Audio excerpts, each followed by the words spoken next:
সেদিনের তোমার ব্লগটা খুব ভালো লাগছিল। আমার কত কি বলার ছিল, আমার এত খারাপ লাগছে। চলো আজকে বলবে। আমি ধীরে সুস্থে যে ভিডিওটা আমরা হচ্ছে পার্টনার হয়ে গেলাম, ঠিক আছে? দাঁড়াও, এটা দেখা যাচ্ছে না, এটা নিয়ে নি। কালকে রাতে 3টে ঘুমিয়েছি। কাশি এখন হতেই থাকবে, দেখো না। নমস্কার বন্ধুরা, সুপ্রিয়া স্টাইল থেকে আমি সুপ্রিয়া নিয়ে চলে এসেছি আবারও একটা ভিডিও। আর হ্যাঁ, এই ভিডিওটা বেশ কিছুদিনের আগের। খুব ব্যস্ততার মধ্যে থাকার জন্য আমি কিন্তু তোমাদের সঙ্গে অনেক ভিডিও আছে যা শেয়ার করতে পারিনি, তবে সময় সুযোগ হলে আস্তে আস্তে তোমাদের সঙ্গে শেয়ার করব।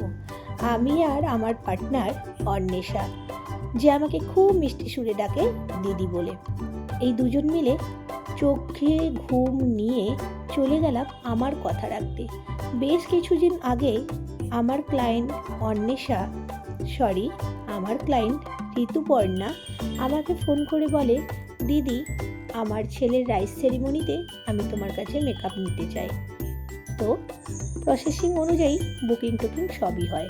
আর দিনটি ছিল 25শে ডিসেম্বর, যে দিনটা সবাই ভাবছে আজকের রাতটায় আমরা কিভাবে পিকনিক করব, কিভাবে আনন্দ করব, আর কিভাবে আমরা পরিবারের সঙ্গে সময় কাটাবো কেক খেয়ে।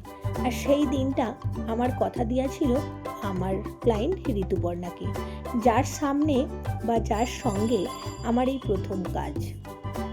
এর আগে কখনো ঋতুপর্ণার সঙ্গে আমার কাজ হয়ে ওঠেনি। তবে হ্যাঁ, যখন আমি ঋতুপর্ণাকে দেখেছিলাম, প্রথমেই আমি প্রেমে পড়ে গেছিলাম ওর স্কিনের। কারণ এত সুন্দর বাটার স্কিন, যেটাকে বলে স্মুথ, কোনো দাগ নেই, আর এত সুন্দর সফট একটা স্কিন, মানে ওর স্কিনের তারিফ না করেই পারলাম না। কারণ নিউলি মা হওয়া একজন সদ্যজাত মায়ের স্কিন যে এত সুন্দর হতে পারে তা আমার ধারণার বাইরে ছিল।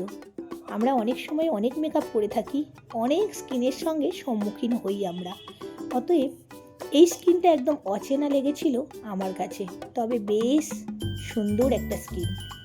আমার সঙ্গে থাকা আমার পার্টনার এক কথায় বলেছিল, এরকম স্কিন যদি আমি পেতাম একদিন তো বেজায় খুশি হয়ে যেত আর কি ও। তো যাই হোক, বহু কথার মাঝখানেও একটা কথা বলি তোমাদের।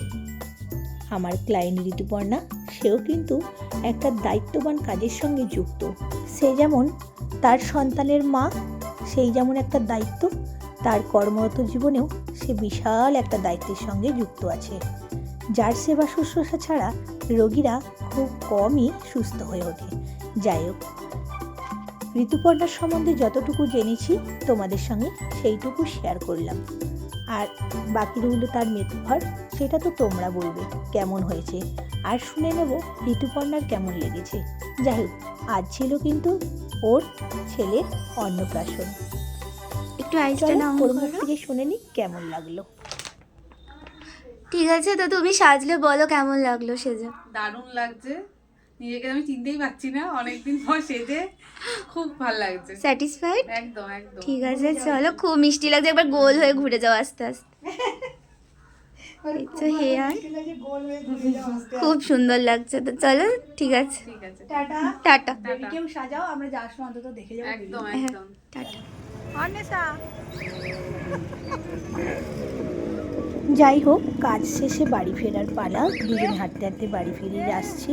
চলো আজকের মতো টাটা, দেখা হবে নেক্সট নতুন কোনো ভিডিও। সঙ্গে থেকো, সাথে থেকো। তাকাও।